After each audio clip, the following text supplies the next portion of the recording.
Di Ega Pratama, bungkam kesombongan sang juara GP terdengar dramatis dan menarik perhatian. Namun untuk memperjelas dan memberikan konteks, berikut beberapa kemungkinan makna atau interpretasi dari judul itu.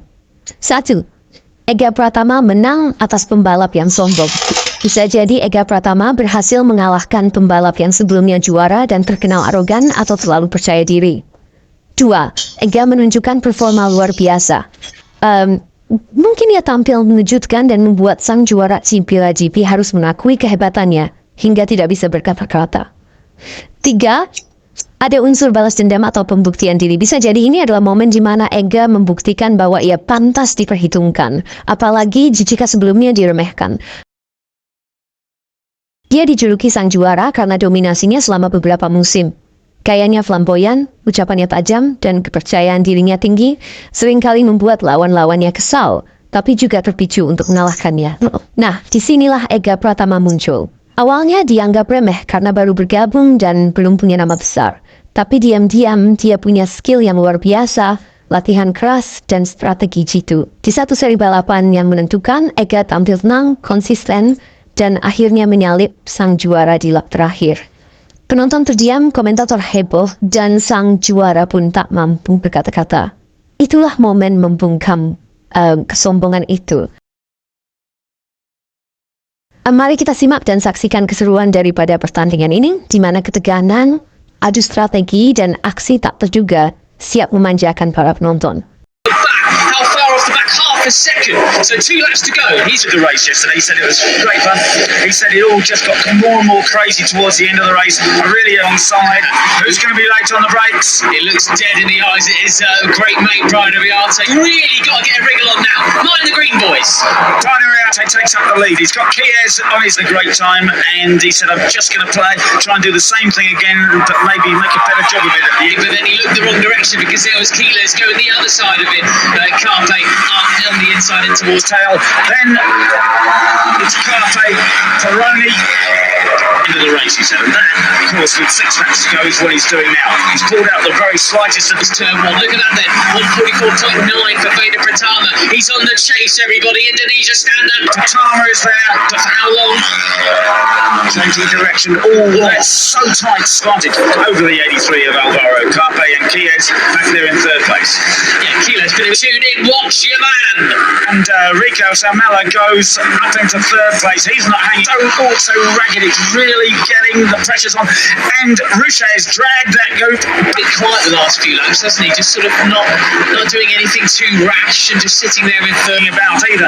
As they say, Veda Pratama right on the back of that 5 now. He's back into contention. It is now, what, 10 men battling for these. He's going up the inside. Yeah, he's going up the inside. Seeing the state of play as we see. Pini once again went even close the gap. Big shame for Carter Thompson, who was having a great race, I felt. He's entered the pits, unfortunately. Pugliese, he's taken Rico Salmella, who Pini pushed wide then. They are off the back end. The right last 144.3 last time around. So plenty of pace left for all these Chile. So not sure what's happened there, but looks like a retirement for him. Big shame. Liz starting to try and avoid the slipstream, hugging the white line then. Pini on the back of this group 1, guys, I would say. Yeah, and Ariarte, who made that mistake, drifted wide. He now seems a little bit stuck back in 6th place. Okay, certainly now Veda is on the back of that group. Be interesting to see how does he play this again. Here we go down into turn 4. It's 1.5 laps to go. And Brian Ariarte can't make a mistake. There's still 5.5 laps remaining, but he's more or less back where he was in the race yesterday. Not there. Still 10 laps to go, and he's 9.5. Will he try to cut through, or will he just sort of take it easy for a few laps? Stake here. He's drifted wide yesterday, drifted wide today. He pulls a tight line. He's got it right. He's got being able to perhaps run his own lines that long gearing requires. So I wonder with 6 laps to go. Now he's got back on terms with them. But he's got a track limits warning. That's not good. No, got to be careful. Lap and a half to defend the lead. This is as tense as it goes. They're just sort of taking it easy on the tyres. You see Kiles just running such high corner speed through there, therefore. Got to be careful.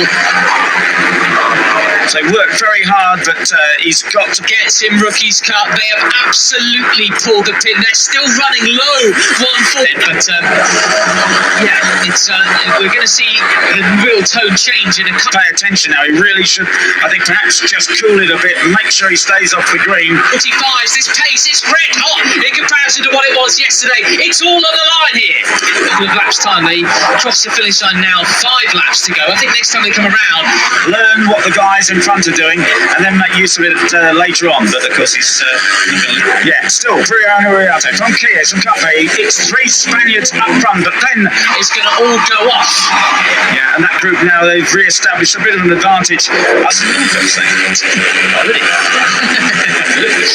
Keeping an eye back on Veda Pratama in the 54. Now he's looking for a way past. Now Veda Pratama over the chasing pack. Back on the case. Really though, I think the number 95, we're not going to be seeing anything from him up towards the front today. Pratama's going to play his cards. Yeah, what a drive Veda had, the 54. He's into 4th position. 4th position for him. Kilo's moved up into 2nd place, but it's still Carpe out front. He's very, very good at this. Leading place is he's even just battling down for the final point with 15th with Sullivan Mounty. At the moment, up the inside of Kilos, that's where his race came undone yesterday. Peony leading races, isn't he, generally? He is, and I mean, you know, he did this last year. It's not what we expect to see from that Argentinian, so that's a big shame. We'll have to find out what went wrong for him today. But they're 5th as well, they go sideways down into turn 10. Here we are, Peter. It's 1 lap to go in rookie. Led so much of race 1, led so much of race 2, and got a first and a second. He knows how to lead. There's a very determined number 27, Rico Salmela, now up into 2nd place, right on Uriarte's time. It's got here in Austria. They fan out. Here we go. Carpe on one side of the track, and he's got races, particularly here. He's very, very happy doing it. Teeny looking up. This is a different man. This is not the Rico we saw yesterday. This is the Rico that could win this. He's taken the advantage away from Brian Uriarte. Who's going to be latest on the brakes? It's Carpe Super. The inside of Pratama, there he goes. He's into 6th position now as the Italian, as we see. We're writing a piece for RedBull.com about where are they now, the Born Races, the documentary series. Pratama's up there in the 2nd place. Wow, what a drive that was from Uriarte. Roni go over track limits on the exit of turn 3. Keeping our moodly Christian Daniel Jr. He's following the riders from last year. And I'm actually saying it, Rico is a far more aggressive character this year. Just cuts the inside line, overtakes Pratama through the middle of the corner. It's time for Tuelia Pugliese off the back there. They're ready to pick up any pieces that may fall in their favour. They're a second than he was last. He's certainly proving me right here today. That's right, and so Veda Pratama with the fastest lap of the race. 2B! Yeah, it is hard on the brakes. It was very ragged last time, and it's 1.5 behind, and that's a good change. What was their pace last time around? 1:45.0, so they were a couple of tenths so far. Veda has indeed caught the leading quintet.